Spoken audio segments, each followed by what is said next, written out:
రోజురోజుకు తీవ్రమవుతున్న నీటి సమస్యతో సాగునీటికే కాదు తాగునీటికి కష్టాలు తప్పని పరిస్థితి. ఇలాంటి పరిస్థితుల్లో ప్రతి ఒక్కరూ నీటి పొదుపు చర్యలు తప్పనిసరిగా పాటించాలి. 70% పైగా వర్షాధారమైన మన వ్యవసాయంలో అనిశ్చిత వర్షపాతం వల్ల వాన రాకడ ఎప్పుడో ఎవరికీ తెలియదు. మరి ఇలాంటి సమయంలో పడ్డ కొద్దిపాటి వానలను సద్వినియోగం పరుచుకోవాలంటే ఇప్పటి నుంచే నీటి సంరక్షణ చర్యలు చేపట్టాలి. దీనిలో ప్రధానమైనది నీటి కుంటల ఏర్పాటు. తొలకరి ముందే రైతులు తమ పొలంలో నీటి కుంటలు ఏర్పాటు చేసుకోవడం ద్వారా నీటిని నిల్వ చేసుకుని పంట కీలక దశలో వినియోగించుకోవచ్చు. నీటి కుంటలను ఎక్కడ ఎంత పరిమాణంలో ఏర్పాటు చేసుకోవాలో వివరాలు తెలియజేస్తున్నారు ఆచార్య ఎన్జీ రంగా వ్యవసాయ విశ్వవిద్యాలయం పరిధిలోని శ్రీకాకుళం జిల్లా ఆముదాలవలస కృషి విజ్ఞాన కేంద్రం శాస్త్రవేత్త డాక్టర్ ఎస్ కిరణ్ కుమార్. మనకి ఈ ఎవరైతే వర్షాధారంగా సాగు చేస్తూ ఉన్నారో వర్షాధారంగా సాగు చేసిన వాళ్ళ దగ్గర పడిన వర్షపాతం చాలా తక్కువగా ఉంటుంది. కాబట్టి ఆ ప్రతి పడిన వర్షపు కూడా ఒడిసి పట్టుకున్నట్టయితే వాళ్ళు తర్వాత వేసే పంటలకి అది ఎంతగానో ఉపయోగపడడం కూడా జరుగుతుంది. సో ఆ విధంగా చేయాలి అనుకునేటప్పుడు ఆ పడినటువంటి వర్షపాతాన్ని మనం పట్టుకొని ఉంచాలి అంటే దానికి ఒకే ఒకటి సొల్యూషన్ ఏంటంటే ఈ నీటి కుంటలు తవ్వుకొని దాంట్లో పడినటువంటి వర్షపాతాన్ని మనం దాచుకోగలిగితే అది మనకు చాలా ఉపయోగపడుతుంది అనమాట. మనం ఏదైతే నీటి కుంటలు తీస్తామో ఆ నీటి కుంటలు చుట్టూ కూడా తీసినటువంటి మట్టిని మనం గట్ల కింద వేసుకుంటాం.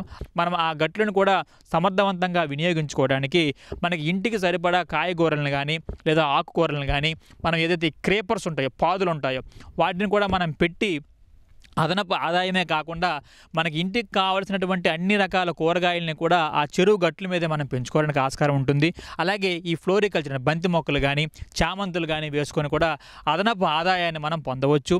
అలాగే మనం ఈ నీటి కుంటల్ని మనం చక్కగా తీసుకున్నప్పుడు ఏమవుతుందనంటే పడినటువంటి ప్రతి వర్షము కూడా మనకి అందులోకి వెళ్ళి స్టోర్ అవుతుందన్నమాట. సో అందుకు గాను మన రైతు సోదరులు ఏం చేయాలంటే మన తాలూకా ఉన్నటువంటి నేలలో మనకి ఎక్కడైతే లో లయింగ్ ప్యాచ్ ఉంటుందో అంటే లోతట్టు ప్రాంతం ఉంటుందో ఆ లోతట్టు ప్రాంతంలో 10 మీటర్ల వరకు కూడా ఈ పొడవు అలాగే 10 మీటర్ల వెడల్పు 2.5 మీటర్ల లోతుగా మనము గుంతను తీసుకొని లేదా 12 మీటర్ల పొడవు 12 మీటర్ల వెడల్పు 2.5 మీటర్ల లోతులో మనం ఈ విధంగా గుంతలు డిఫరెంట్ సైజుల గుంతలను తీసుకొని ఆ గుంతలకి కింద అలాగే 4 గోడల్ని కూడా ఈ వాటర్ అనేది లాస్ అవ్వకుండా ఉండడానికి 6 పాళ్ళు మట్టి అలాగే 1 పాలు ఈ మనకి సిమెంట్ని కలిపి దాన్ని మనం లైనింగ్ చేసుకున్నట్టయితే ఈ నీటి తాలూకా వృధాని కూడా మనం తగ్గించుకోవచ్చు అనమాట.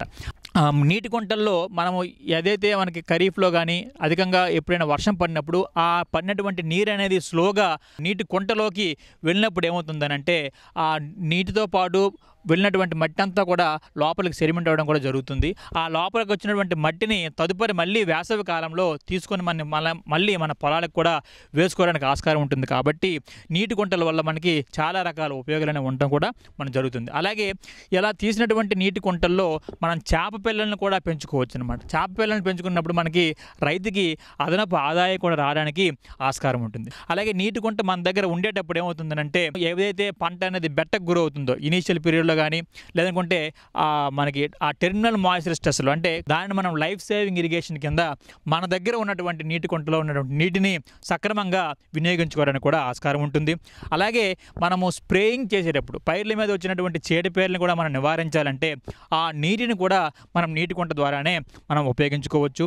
అలాగే ఒక నీటి కుంట పరిమాణం అనేది ఎప్పుడూ కూడా 150 ఘనపు మీటర్ల నుంచి అలాగే 500 వరకు కూడా ఘనపు మీటర్ల వరకు కూడా మనకు సైజు ఉన్నట్టయితే మనకు కావలసినటువంటి నీరు అనేది మనం స్టోర్ చేసుకోవచ్చు. ఒక ఘనపు మీటర్కి 1000 లీటర్ల వరకు కూడా నీరు అనేది మనం స్టోర్ చేసుకుంటాం. కాబట్టి 500 ఘనపు మీటర్లు కలిగినటువంటి నీటి కుంటలో 5 లక్షల వరకు కూడా లీటర్ల నీటిని మనం స్టోర్ చేసుకోవచ్చు అనమాట. ఎవరైతే ఈ రెయిన్ ఫెడ్ అగ్రికల్చర్ చేస్తూ ఉంటారో వాళ్ళు వర్షాధారంగా పండించేటప్పుడు ఈ నీటి కుంటలు అనేది తీసుకొని అధిక దిగుబడులు అనేవి సాధించడానికి ఆస్కారం ఉంటుంది.